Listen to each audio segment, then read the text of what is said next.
ഈ പാലക്കാട്ടുകാർക്ക് അവരുടെ അവധിക്കാലം ചെലവഴിക്കുന്നതിൽ പ്രധാനപ്പെട്ട ഒരു കേന്ദ്രമാണ് മലമ്പുഴ ഉദ്യാനം. കവാ ദ്വീപൊക്കെ ഏറെ ഇഷ്ടമുള്ള സ്ഥലങ്ങൾ തന്നെയാണ്. പക്ഷേ ഈ ചൂട് കൂടിയതോടെ മലമ്പുഴ ഉദ്യാനത്തിൽ എത്തുന്നവർ സന്ദർശകരുടെ എണ്ണവും കുത്തനെ കുറഞ്ഞു എന്നാണ് പറയുന്നത്. കഴിഞ്ഞ വർഷത്തേക്കാൾ 40% ടിക്കറ്റ് വരുമാനം കുറഞ്ഞെന്നാണ് അവിടെ ഉദ്യാന പാലകർ അധികൃതർ പറയുന്നത്. ചൂട് കാരണം സന്ദർശകർ എത്താത്തതോടെ ഉദ്യാനത്തിന് സമീപത്തെ കച്ചവടക്കാരും ദുരിതത്തിലായി എന്ന് പറയാതിരിക്കാൻ വയ്യ.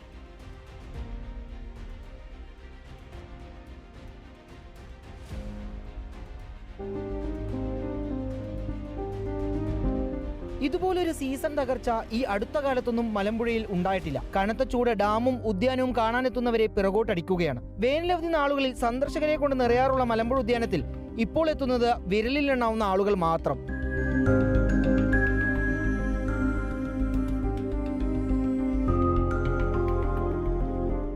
ഔദ്യോഗിക കണക്കുകൾ പ്രകാരം കഴിഞ്ഞ ഏപ്രിലിൽ 40 ലക്ഷം രൂപയാണ് മലമ്പുഴയിലെ ടിക്കറ്റ് വരുമാനം. ഇത്തവണ ടിക്കറ്റ് വരുമാനം 40% കുറഞ്ഞു. ആകാശത്തിരുന്ന് ഉദ്യാനം കാണാൻ വേണ്ടി തയ്യാറാക്കിയ റോപ്പ് വേ ആളില്ലാതെയാണ് മിക്ക സമയങ്ങളിലും പ്രവർത്തിക്കുന്നത്. തിരക്ക് കുറഞ്ഞത് ഏറെ ബാധിച്ചിരിക്കുന്നത് പ്രദേശത്തെ കച്ചവടക്കാരെയാണ്.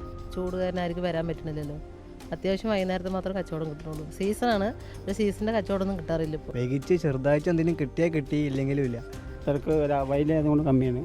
വൈകിട്ട് ചെറുതായിട്ട് ആൾക്കാർ വരുന്നുണ്ട്. സീസൺ തകർച്ച പ്രദേശത്തെ ഓട്ടോറിക്ഷ തൊഴിലാളികളെയും ബസ് സർവീസിനെയും ബാധിച്ചിട്ടുണ്ട്. അത് ബസ്സിൽ ഇപ്പോൾ പൊതുവെ ആളില്ല. ചൂട് കാരണം കൊണ്ട് ആരും വരുന്നൊന്നുമില്ല. ചൂട് കാരണം കൊണ്ട് ബസ്സിന് 4 ആൾ 3 ആളൊക്കെ കയറണുള്ളൂ. കൂടുതൽ ആൾക്കാരൊന്നും കയറില്ല. നല്ലൊരു ശതമാനം കുറഞ്ഞിട്ടുണ്ട്. എല്ലാ ദിവസവും ശനി ഞായർ ദിവസങ്ങൾ പൊതുവേ കൂടേണ്ടതാണ്. ഇപ്പോൾ പഴയ പോലെ ശനി ഞായർ ദിവസങ്ങളൊന്നും ആളില്ല, വളരെ കുറവാണ്. പിന്നെ അതുപോലെ തന്നെ ഞങ്ങൾ ഓട്ടോക്കാരുടെ അവസ്ഥയും വളരെ ദയനീയമാണ്. കാരണം ചൂട് കാരണം എവിടെയും പോകാൻ പറ്റാത്ത അവസ്ഥയായിരുന്നു. ഉടനെ ഒരു വേനൽ മഴ ലഭിച്ചില്ലെങ്കിൽ മലമ്പുഴയും മലമ്പുഴയെ ആശ്രയിച്ചു കഴിയുന്നവരും വാടിത്തളരും. വീഡിയോ ജേർണലിസ്റ്റ് വിനൂസിക്കൊപ്പം reporter Iqbal Arkal, in reporter, Palakkad.